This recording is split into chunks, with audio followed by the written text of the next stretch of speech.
Denuncias, noticias, entrevistas, temas de actualidad en Agenda al Día. Se ha agotado la voz en esta campaña.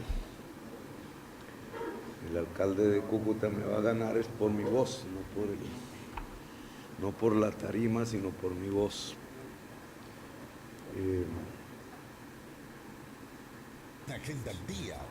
Digamos que reconocemos, indudablemente, eso no es la complejidad del problema que tenemos aquí, y una vía de solución que más o menos ustedes también reconocen, digamos, en las diferentes intervenciones, y es que el comienzo de esa solución tiene una palabra, se llama industrialización. No es nada fácil. La tarea de la industrialización es un gran interrogante para los países en vías de desarrollo en todo el mundo desde hace décadas, desde hace un siglo. Yo soy partidario de las tesis de la CEPAL en relación a la industrialización. ¿Qué decían esas tesis? Esas tesis decían, y el máximo exponente de eso en Colombia fue un presidente, el abuelo de un candidato rival, Carlos Lleras Restrepo. Decía Carlos Lleras, remedando a la CEPAL, la industrialización implica una protección e implica la modernización del agro. Son tres pilares, digamos. Son tesis de una sabiduría de los países, de la historia de los países y de la teoría económica que ha sido olvidada en Colombia por las modas de los últimos gobiernos. La industrialización implica protección de importaciones inteligente, no es una protección generalizada. Ellos hablaban de una sustitución de importaciones gradual, es decir, que ciertas cosas se protegen y se van desprotegiendo paulatinamente en la medida que se desarrollan en el país. Pero necesita protección, tanto la industria como la agricultura. La segunda tesis es la industrialización depende del crecimiento del mercado interno, es decir, del ingreso real de la población. Y eso remite a una tercera tesis: el ingreso real de la población no crece si no hay una modernización del agro, productor de alimentos, en las tierras fértiles, que rebaje el precio de los alimentos y que industrialice los alimentos. Yo me guío por esa tesis. A eso se le puede llamar estructuralismo. No es el neoliberalismo. Una cosa ahí para la teoría. Digamos, por sinceridad con ustedes, ese es mi esquema teórico para abordar este problema. Eso nos remite en primer lugar al campo, a la tierra, al agua. Si el agua se usa en el carbón o en la minería prioritariamente, como sucede en La Guajira, en el Cesar, y podría suceder en el norte de Santander con Santurbán, estamos invirtiendo las prioridades del modelo económico. Es decir, nos vamos por una economía extractivista, que es la misma que tiene Venezuela y que ha hecho crisis en Venezuela. Yo diría que también en Colombia el tema venezolano es más contundente. Lo que produce el éxodo venezolano, que podría crecer mucho más, es la crisis del modelo extractivista ligada a una política económica errada. Ante esa crisis, No me voy a meter mucho allá porque además no es pertinente de parte de alguien que pueda ser el presidente de Colombia. No así la sociedad, que es libre de hacer sus análisis. Pero lo que uno observa tanto en la oposición venezolana como en el actual gobierno es que sus propuestas alrededor de la crisis es más petróleo, más minería. El arco minero que llaman allá en Venezuela es muy parecido a lo que está sucediendo en Colombia en relación a las licencias mineras. Si las economías son extractivistas y dependen en sus exportaciones casi que exclusivamente de petróleo, carbón, no hay industrialización posible ni allá ni acá. Porque la industria la mata y la agricultura la mata. El flujo de dólares que llegan a los estados y a la sociedad misma, proveniente de esos sectores de exportación, que produce una reevaluación de la divisa, del peso, en el caso colombiano, y abarata todo lo que se importa. Es decir, pierde competitividad, en tus palabras. Me gustó mucho esa palabra, porque digamos, la agricultura y la industria colombiana sí somos extractivistas. Al contrario, si nos vamos desligando de ese modelo económico, nuestra agricultura y nuestra industria cobra competitividad. Eso lo estamos viendo ahorita recientemente. Lo que está salvando a Colombia de una recesión hoy no es la construcción, es la agricultura. Mal golpeada y todo lo que se quiera, resulta que hoy es lo que permite que Colombia no entre en una recesión como sí existe en Venezuela. Ha servido de cojín de seguridad un poco nuestra tradición de labriegos, el hecho de que existe una agricultura, no murió completamente, y la caída, la devaluación del peso ha permitido que hoy se puedan ver ciertos campos de nuevo sembrados. Eso lo he visto yo en mis recorridos, además, porque por estas campañas uno tiene la oportunidad de comparar la que fue la del 2010 a la de ahora, entonces uno por esos tramos se da cuenta si hay un resurgir o no, y hay un pequeño resurgir de la agricultura. Esto sería muchísimo más poderoso si el Estado lo decidiera como un modelo de desarrollo. Si digamos, Santos hablaba de la locomotora, si convirtiera la agricultura y la agroindustria que se genera en locomotora, porque propicia la industrialización de Colombia. Las prioridades del agua cambian, las prioridades de las energías cambian, las prioridades de las vías cambian también. Me llamó particularmente la atención el tema del tramo del ferrocarril y su historia, ¿no? Los países industrializados tienen ferrocarril.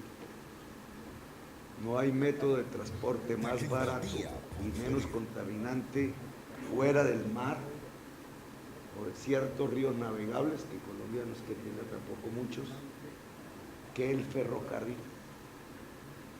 Y si nuestros abuelos pensaron o hicieron, porque lo hicieron, un ferrocarril que juntaba era realmente a Cúcuta con el mar, con Maracaibo, con el Zulia, esa idea no era estúpida, esa idea era sabia. Nuestros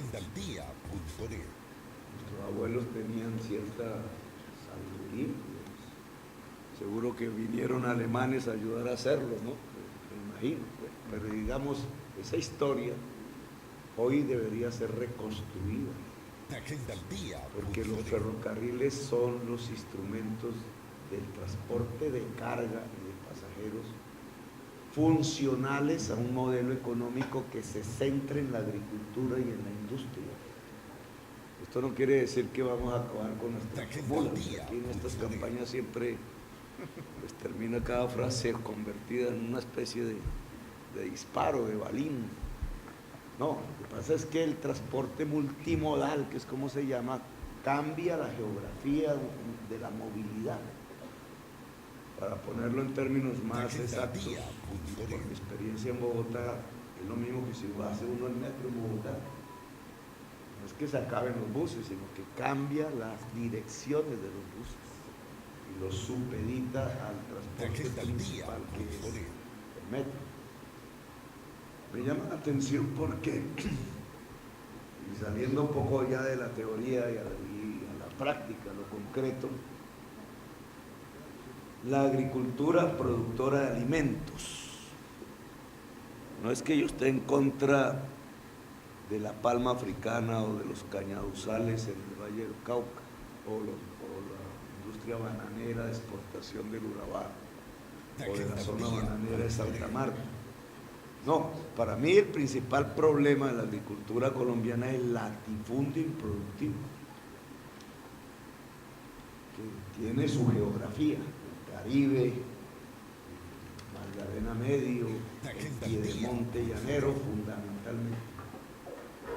El latifundio improductivo es el instrumento que ha impedido la modernización agraria y la industrialización económica. Y es por lo cual han estallado no sé cuántas guerras en este país. Llevamos 2 siglos de guerras civiles. No conocemos la palabra paz. Y es ahí donde yo quiero hacer el énfasis. Si vamos a construir una era de paz, implica pasar de una economía extractivista con latifundios improductivos en los campos que más o menos alcanzan 10 millones de hectáreas de tierras fértiles que no producen nada, pero que podrían producir muchos alimentos. Y transitar hacia una economía productiva. Es el tema del latifundio, que no es propiamente un tema norte santanderiano, pero sí colombiano, de magnitud en Colombia. Es fundamental para entender que nuestras grandes ciudades, entre esas Cúcuta, tienen obstáculos en la industrialización, es precisamente porque el latifundio improductivo no permite la ampliación del mercado interno, es decir, el crecimiento del ingreso real de la población. ¿Por qué? Porque no producimos todos los alimentos que podríamos producir. Producimos en 4 o 5 millones de hectáreas, son 15 millones las fértiles. Es decir, el potencial de la tierra productiva en Colombia podría multiplicar la producción agraria. Matemáticas básicas. Eso significa capacidad, incluso porque se abaratan los alimentos, implica capacidad de exportación, pero fundamentalmente implica el desarrollo de la agroindustria, que ojalá estuviera en manos de los mismos productores agrarios, porque esa es una manera de hacer crecer el valor, vía valor agregado, los ingresos del productor agrario, que es campesino en su mayoría. En otras palabras, es cómo el campesinado colombiano se puede convertir en granjero, o si lo quieren sociológicamente, en clase media rural. Ese es un tema que a mí me parece fundamental si queremos construir una era de paz. Eso implica muchas cosas, no solamente el fin del latifundio improductivo, implica una infraestructura alrededor del agua, implica el desarrollo de la educación en Colombia en función de la producción. Con respeto aquí de los abogados, que tenemos muchos, cuando los saberes se desarrollan en función de la producción, se necesita que los saberes estén generalizados en la sociedad y se necesita que sean plurales, diversos. El Estado, el gobierno de la Colombia humana, entonces debe producir los caminos que lleven al fin del latifundio improductivo, los caminos que lleven a una gestión nueva del agua, los caminos que lleven a una movilidad coherente con la industria y la agricultura, los caminos que lleven a una generalización del saber, los caminos que lleven a la democratización del crédito. Y en este tema también habría que hacer un alto. Usted hablaba del Banco Agrario, alguien aquí. Se necesita una banca pública que le dé crédito a la producción. Si no, no hay financiación de la producción. Hoy nuestra banca privada recoge un ahorro forzado de la sociedad colombiana a partir de la Ley 100 en salud y pensiones. Ese es el ahorro casi todo de Colombia. Y lo lleva a un crédito que es, digamos, para la economía, al modelo económico que actualmente hoy tenemos, o para las 4G, las carreteras, o para el extractivismo, y no va al pequeño zapatero, a la señora que produce los bullines, al tendero, al comerciante, al campesino, al productor agrario, etc. Ahí se necesita una banca pública, porque si no existe la banca pública, ese vacío es llenado por la usura del lavado de dólares del gota a gota. Y somete toda la economía popular a la mafia, que es algo que sí tiene que ver mucho con lo que es África. O sea, toda actividad del ser humano empieza a supeditarse a actividades que provienen de la mafia. Y ahí la política se degrada, las instituciones se degradan, la policía se degrada, la fuerza pública se degrada, la sociedad se degrada. En tiempos de la guerrilla se degrada, todo se degrada. Y las posibilidades de salir de un problema complejo se complican, porque los espacios ilegales van copando los espacios legales, tomándose completamente la sociedad. Por eso la industrialización, la economía productiva es la forma de defendernos de eso. Y en el campo del crédito necesariamente tiene que fortalecerse una banca pública. Eso lo aprendí en Bogotá, que nunca pudimos, porque el Banco Agrario obviamente no lo manejábamos nosotros y no tenía que ver con Bogotá, pero Bogotá, toda su economía popular está sin crédito y supeditada a estas formas usureras del crédito que hay que eliminar. Si uno piensa en que una industrialización implica modernización del agro, saberes generalizados en la sociedad, crédito para financiar a través de una banca pública que compita por el ahorro con los bancos privados, energías limpias y una infraestructura acorde. Yo pienso que en términos generales el país empezaría un proceso de industrialización. En términos generales, a largo plazo, porque esto no son cosas de un día para el otro.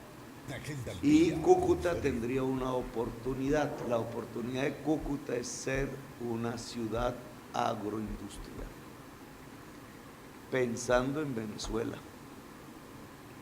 Y aquí hay un problema. Es un capítulo que hay que abordar. Nosotros no sabemos qué va a pasar políticamente en Venezuela. Tenemos que más bien pintar los diversos escenarios. Un escenario, el peor, es que ese Estado colapse. Hay ejemplos mundiales de eso. Hoy mismo, digamos, países petroleros colapsados. Irak, Libia, Siria, Yemen, etc. El Sudán. Digamos, no hay que... Son sociedades petroleras. Eso pasa con el petróleo en el mundo de hoy. Son sociedades rentísticas. Esa es la realidad. La sociedad vive de la renta. Las luchas políticas y sociales buscan básicamente capturar un pedazo del petróleo, de la renta del petróleo. Los colombianos lucharon cuando se fueron para allá por millones por cogerse un pedazo de la renta petrolera y vivir allá. Son formas de lucha por una renta. Esas luchas fueron pacíficas en Venezuela, pero pueden volverse violentas, armadas. Y esos conflictos armados no es del estilo que nosotros vivimos en los años 60, 70 y 80. Es parecido al que vemos en Libia, en Irak, etcétera. Incluso mucho conocimiento en términos del manejo de ejércitos privados que hay en Colombia podría perfectamente desplazarse a Venezuela. No es sino que usted controle un campo petrolero militarmente y usted puede mantener un ejército permanentemente. Eso es lo que pasa allá en el Medio Oriente. Si el Estado colapsa en Venezuela,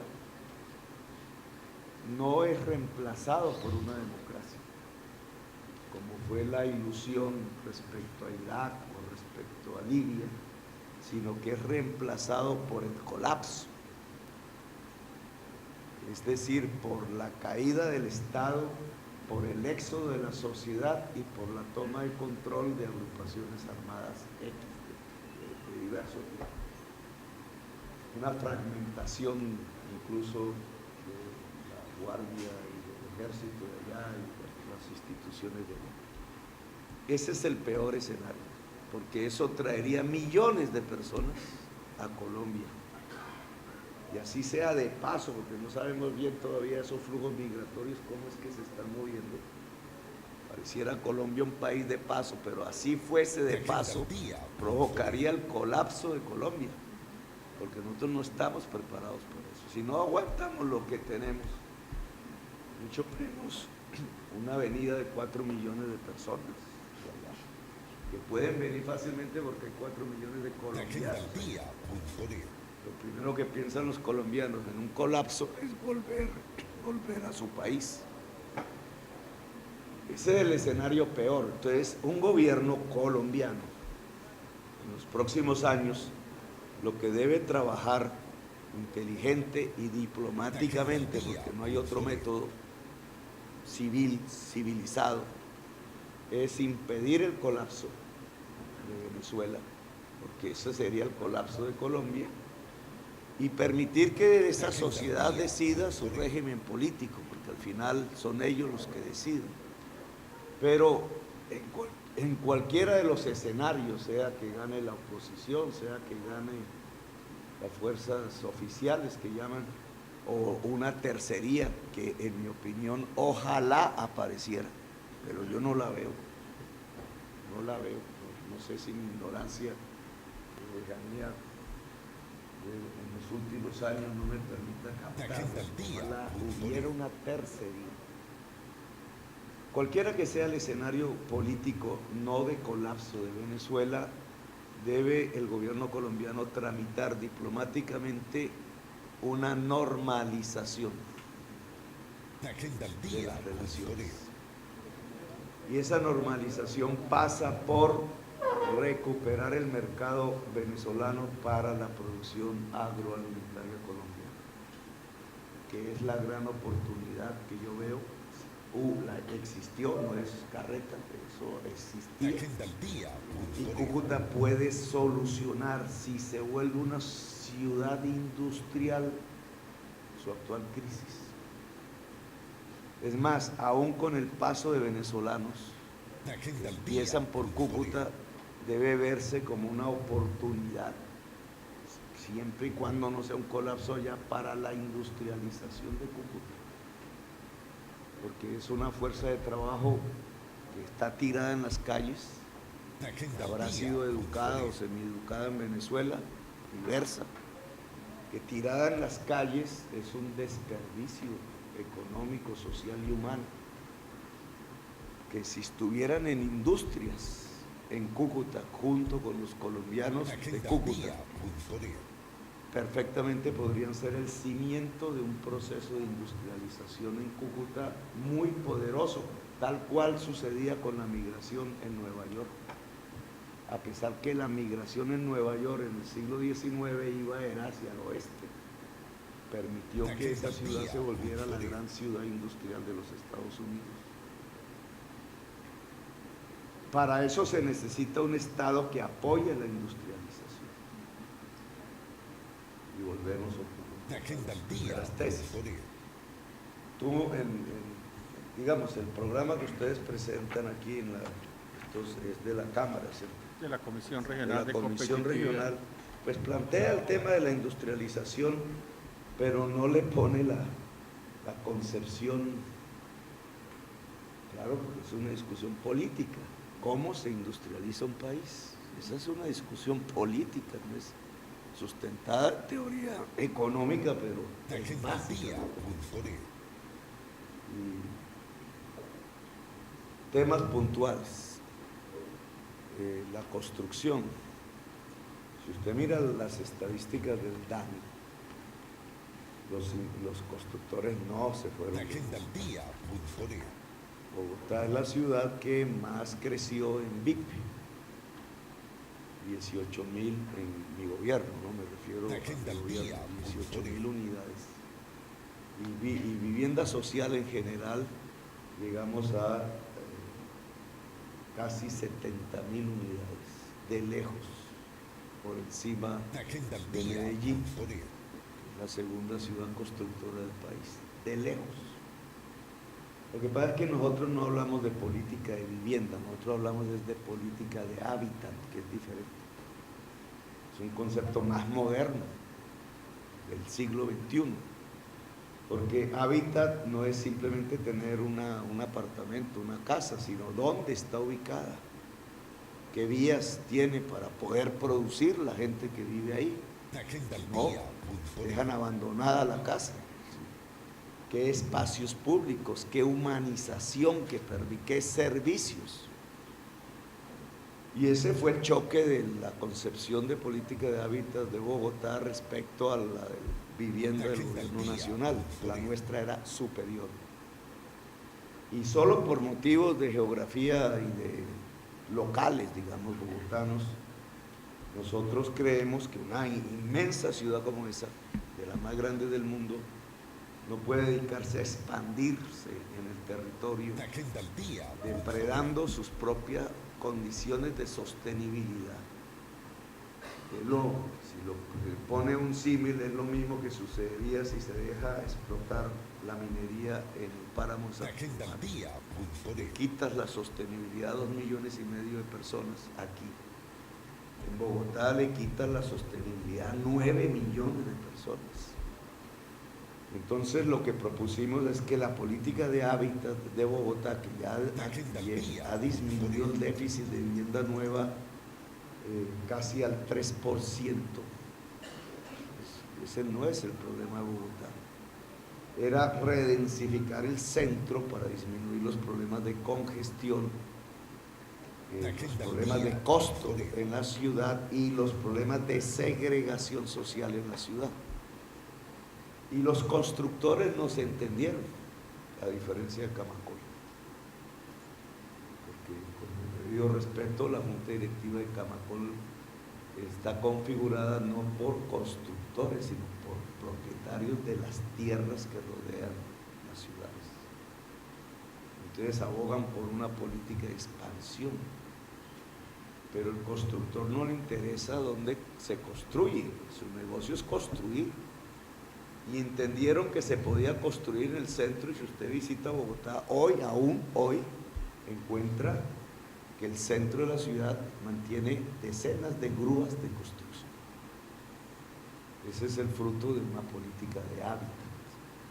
Los constructores les dijimos, entre más se eleven, más construyan, la edificabilidad le llaman los técnicos a eso, más espacio público entregan.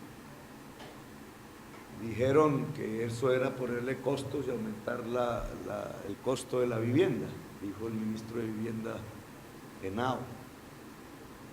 Ese es un olvido del ABC de la economía y tiene que ver con el latifundio improductivo también.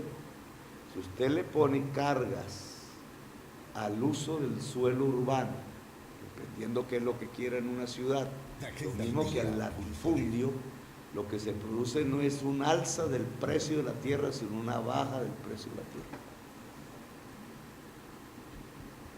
Y permite la ganancia al constructor. Cuando implementamos las medidas, los constructores hicieron sus cuentas y a todos les dio positivo. Cuando tuvimos por unos meses el POT que expedimos, 3.000 proyectos de construcción se inscribieron. Cuando tumbaron el POT, que lo hizo el gobierno, el decreto que sacamos, que no reemplazaba el POT, pero ayudaba en alguna parte a eso, volvió a tener miles de proyectos otra vez inscritos, hasta que Camacol tumbó el decreto. Es decir, había un conflicto entre Camacol y los constructores. Se tradujo en un aviso de prensa y un debate público. Esto solo para su conocimiento. Ahora, el problema de Bogotá de vivienda es diferente al de Cúcuta. Todas las ciudades tienen un problema que hay que tratar específicamente.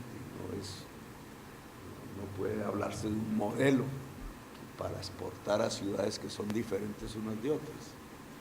Habrá ciudades que necesitan expansión, habrán ciudades que necesitan redensificación, pero hay un tema que tiene que ver con la vivienda rural, grueso, pero cualquiera de los temas es superar la visión de vivienda por la visión del hábitat.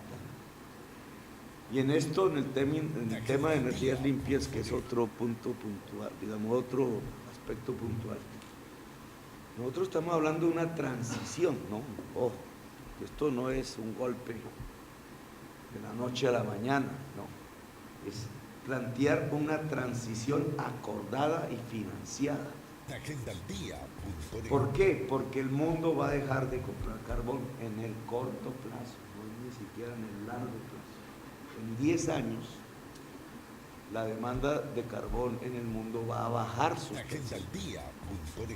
No, eso no, ni porque sea Vargas Lleras el presidente, ni porque sea Petro o Duque, va a variar.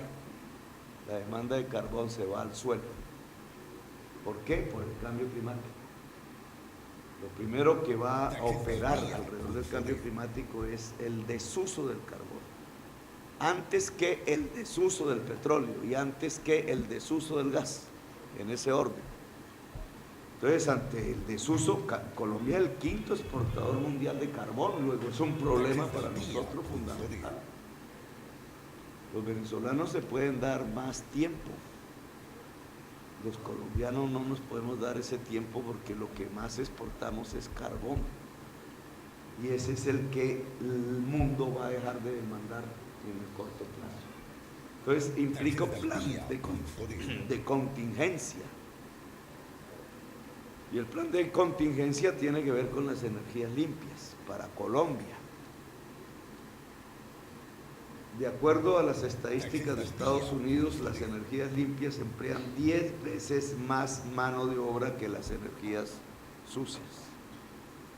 Y hay una oportunidad, es decir, si el mundo laboral del carbón en primer lugar y paulatinamente el del petróleo se va desplazando hacia laborar en energías limpias, y Ecopetrol aquí va a jugar un papel muy importante, no habría un choque social. Habría que financiarlo, pero digamos las posibilidades de un desempleo masivo, etcétera, serían absorbidas de más por la producción de energías limpias. Ahora, yo estoy muy interesado en un tema que se viene desarrollando en el mundo, que ya es maduro tecnológicamente, que es la posibilidad de que el hogar genere energía eléctrica a través de los techos y los paneles solares. Obviamente hay que abaratar el panel solar en Colombia. Ojalá pudiéramos producir paneles solares. Si un hogar, y entonces aquí el señor de allá de la Atalaya, si ellos generan energía eléctrica, cuyo costo se vuelve cero,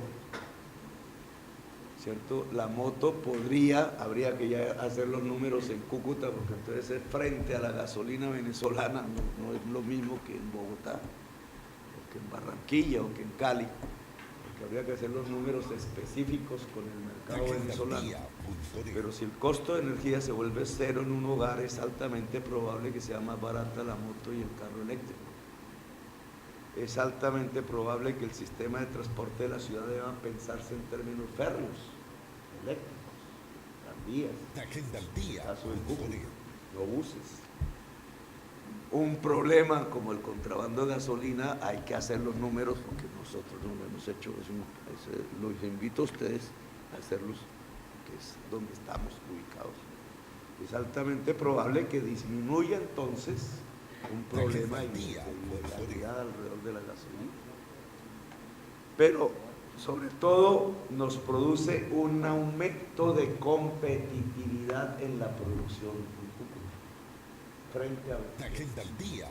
Porque en Venezuela, ¿qué hacen? O hacían, o sea, todavía, digamos, subsidian con el petróleo, con la renta petrolera, una producción de manera artificial para mantener una producción. Ese subsidio ya es la prueba de la enfermedad holandesa. Es decir, que depender de una monoexportación extractivista como el petróleo destruye agricultura e industria. La única manera que ellos tenían de mantener un aparato industrial y agrario era subsidiándolo con la renta del petróleo. Eso es una ficción. Si se cae el precio del petróleo, se cae el subsidio y se acaba la industria y se acaba la agricultura que habían sostenido artificialmente. Pero obviamente si se mantiene ese subsidio, la industria cucuteña no es competitiva a menos que baje sus costos. Ojo con eso, no es lo mismo bajar impuestos que bajar costos. Hay impuestos que tienen que ver con los costos y hay impuestos que no. Y parte de mi propuesta de reforma tributaria tiene que ver cómo tenemos una reforma tributaria que no sea antiproducción, sino proproducción. Si usted le pone un impuesto al latifundio improductivo, está haciendo una proproducción. Si usted le pone impuesto al dividendo, está generando condiciones de producción y de inversión. Si usted le pone impuesto a la remesa de las utilidades al extranjero, usted está ayudando a la producción en Colombia. Pero si disminuye costos de producción, entonces los costos de producción, ¿qué son? Costos de servicios, por ejemplo, energía eléctrica, agua, que ya es un problema más local, pero el agua es un costo de producción. Rentas de la tierra son costos de producción, etcétera. Usted puede lograr una competitividad. En teoría, la competitividad en el siglo XXI se alcanza si tenemos redes informáticas poderosas. Habría que, yo no tengo el dato, no está aquí, no está en el programa, si quiero que lo anote. La fibra óptica en Cúcuta y el norte de Santander. No sé, no tengo datos. Ustedes no lo ponen como un problema, yo lo pondría como un problema fundamental. O sea, lograr el máximo de capacidad de información que pueda llegar a la región. Son las redes, debe estar por ahí de pronto, de nuevos saberes. La economía del siglo XXI es conocimiento, cerebro. Todo eso, gente tirada en las calles que me mostraban en las fotos en Cúcuta, son cerebros arrojados a un relleno sanitario. La economía del siglo XXI no funciona así. La economía del siglo XXI utiliza el cerebro humano como el principal medio de producción. Que ya no es la máquina, ni es el músculo, es el cerebro. Y el alimento del cerebro es el saber. Entonces, redes, saberes y energías limpias. La energía limpia derivada del sol tiene costo marginal cero. Ese es Rifkin. me sueño trayendo a Rifkin de asesor en Colombia, Jeremy Rifkin, pero digamos, lo que él ha dicho es cierto. Si uno usa energía solar en la casa, a través del panel, el costo marginal de la energía eléctrica es cero. Es decir, su precio es cero. Y si su precio es cero, un factor de producción fundamental digamos, no es del mercado ya, porque si el precio es cero no es mercantil, es como el aire. Entonces, usted tiene un factor de producción que va a cero, que es la informática, el bit de información, y el de la energía va a cero, y el del saber, si se generaliza, su costo se vuelve también, su costo no, porque obviamente el presupuesto lo financia, pero para la sociedad es cero. Es decir, usted está bajando los costos de producción a cero. Un ejemplo, la impresora 3D. Uno ve por YouTube, yo no he podido verla. Nosotros metimos una en un colegio público de Bogotá, pero no las he podido ver así normalmente. Si ustedes ven eso por YouTube, esa máquina que hace cosas vía una información por computador, que la hace casi como un robot, es pura información.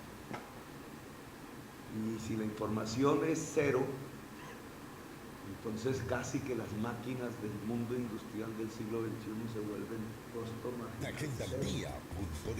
Con energía cero, con saber, costo marginal cero, las condiciones de una industrialización se ponen otra vez al día.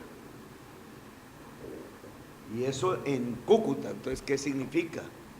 Que el aparato educativo generalice el saber en la sociedad, que el Estado pueda tender la fibra óptica o lo que se pueda, digamos, desde el punto de vista de maximizar la información que pueda llegar a la región, y que podamos desarrollar con ayuda del Estado energías limpias, casas con techos solares, instituciones con techos solares, el uso del sol como una fuente de energía en el territorio. Esa es la visión siglo XXI. Júntele la del 20. No permita más latifundio improductivo, cree las fuentes de financiación de crédito a través de la banca pública, y están las condiciones básicas de un proceso productivo que se puede generar.